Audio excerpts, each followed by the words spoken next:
That sounds great. Where in Europe are you going? Mainly to Germany and France. And at the end of the program, we'll have a month to travel around the rest of Europe. Wow. When are you When leaving? are we leaving? I'm leaving I'm in the leaving the first week of June, June, coming back at the coming beginning back of at the September. beginning of They'll semester. pay for They'll everything pay for except everything traveling except expenses. traveling expenses. I need to save up enough money to last 1 month. Now, I have to Now I keep have 2 to part-time keep jobs time until the day before I take off. So you've been studying German and French how many years? I started in my I freshman started year. in my 2 freshman years is 2 not years enough, I enough, know. I know. But these 3 months will be worth more than 3 years, I hope. Well, I'm still struggling with my Russian. I don't think I'm ready to go over there yet, though. You never know. It may give you a great incentive to concentrate ever more on studying Russian. It works that way with me. I wasn't really working hard until I found out about the study abroad program. You gave me an idea. I may look into it.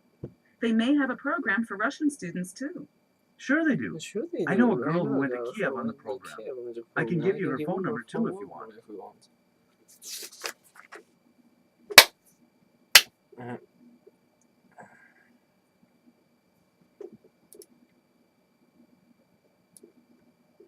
The fossils are the mineralized remains of animals, plants, and other organisms, or other artifacts such as footprints. The totality of fossils and their placement in fossiliferous or fossil-containing rock formations and sedimentary layers, or strata, is known as the fossil record. The study of fossils is called paleontology. By the way, the word fossil is derived from the Latin word fossus, which means having been dug up. Fossils usually consist of traces of the remains of the organism itself. However, fossils may also consist of the marks left behind by the organism while it was alive, such as the footprint or feces of a dinosaur or reptile. These types of fossil are called trace fossils, as opposed to body fossils. Finally, past life leaves some evidence that cannot be seen, but can be detected in the form of chemical signals. These are known as chemical fossils, for lack of a better term. Fossilization is actually a rare occurrence because natural materials tend to decompose and be recycled. In order for an organism to be fossilized, the remains normally need to be covered by sediment as soon as possible. There are several different types of fossils and fossilization processes. The detailed explanations are in the handout I gave you last week. Do you have any questions about any of them? No? Okay. Let's take a closer look at some of them. Okay, class. What is permineralization? Permineralization is this process consists of literally turning an organism into stone. The organism gets covered by sediment soon after death or after the initial decaying process. Once covered with sediment, these layers slowly compact to rock, and the chemicals in the remains are slowly replaced with hard minerals. As the organism continues to decay slowly, water infused with minerals passes through it, replacing the chemicals in it with rock-like materials. The degree to which the remains have decayed when covered determines the later details of the fossil. Therefore, while some fossils only consist of skeletal remains, or teeth, others contain traces of skin, feathers, or even soft tissues. Let's talk about trace fossils next. Trace fossils are those details preserved in rocks that are indirect evidence of life, as it were. While we are most familiar with relatively spectacular fossil of hard part remains, such as shells and bones, trace fossils are often less dramatic, but nonetheless very important. They are mainly the remains of burrows, footprints, eggs and shells, nests, and droppings. Among them, coprolites, the fossilized feces, are very important because they can give insight into the feeding behavior of animals. Another thing is, the study of trace remains is also very challenging, since many trace remains cannot be positively assigned to a specific organism. Further, trace remains such as burrows can make the work for paleontologists and geologists more difficult, because older strata are easily mixed with younger ones. This can cause some confusion in interpretation unless viewed in context. There are two main kinds of trace fossils, molds and casts, right? Who can explain them? A cast fossil is a fossil that retains the shape of the original object. The dinosaur bones you see at a museum are examples of cast fossils. If the burial of the organism was rapid, then chances are good that even impressions of soft tissues remain. A cast is a 3D example of an object of the past created when a mold fills up with sediment like mud, sand, or volcanic ash. A mold fossil is like an impression. The original object is no longer there, but a mold of its shape is. Fossilized footprints in many plants are preserved as mold fossils.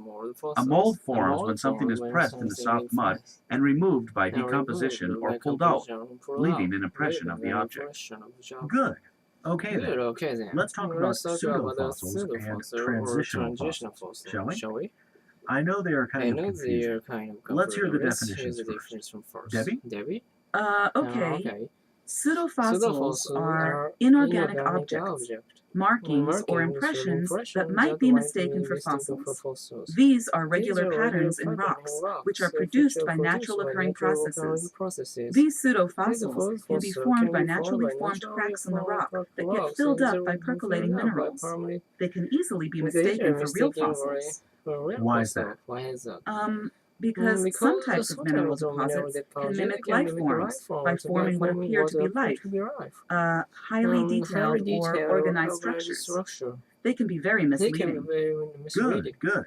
We must have seen crystal growth of frost on window before. When crystals grow, they form a tree-like shape. This type of mineral mass found in sedimentary rock are sometimes thought to be fossils, and occasionally one contains a fossil, but they are generally not fossils themselves. But why do you still call them fossils? Pseudofossils means false fossils. You know, pseudonym is an assumed name, and pseudo-intellectuals aren't the real thing. But it's good to know there is such a species around looking like one and tricking you into thinking it is one. Likewise, we need to know about pseudofossils just because they're often mistaken for the real stuff. As you see in the photo on page 129, anybody without a lot of experience would take it for the imprint of a fern. You'd never guess that it is inorganic. What you're looking at is, in fact, oxidized manganese that has grown on the plane between layers of sandstone. The one on the facing page looks a lot like a sand dollar you'd find on the beach, doesn't it? From these photos, you can easily see that cracks, bumps, gas bubbles, and such can be difficult to distinguish from true fossils. So debates about whether they are pseudo or true fossils can be long and difficult. For example, a certain complex lumpy form found in some rocks was thought to be a fossil of algae for a long time, until it was identified in recent lavas. Okay. As long as we are on the confusing topic, why don't we look at transitional fossils? A transitional fossil is the fossil remains of a creature that shows primitive traits of the more evolved or derived life forms that are related to it. According to evolutionary theory, a transitional form represents an evolutionary stage. That's right. When Charles Darwin's The Origin of Species was first published, the fossil record wasn't well known, and the claim that there was a lack of transitional fossils was perfectly reasonable. However, only 2 years later, Archaeopteryx, which is considered by many to be the first bird, was discovered and seen as a stunning triumph for Darwin's theory of common descent. Similarly, Othniel Charles Marsh, head of the Yale Peabody Museum, provided groundbreaking evidence of transitional fossils in the evolution of horses. This has been considered one of the best examples of a clear transition between species. However, anti-evolutionists and creationists argue that the many gaps in the fossil record that do exist are evidence that cuts against the theory of evolution.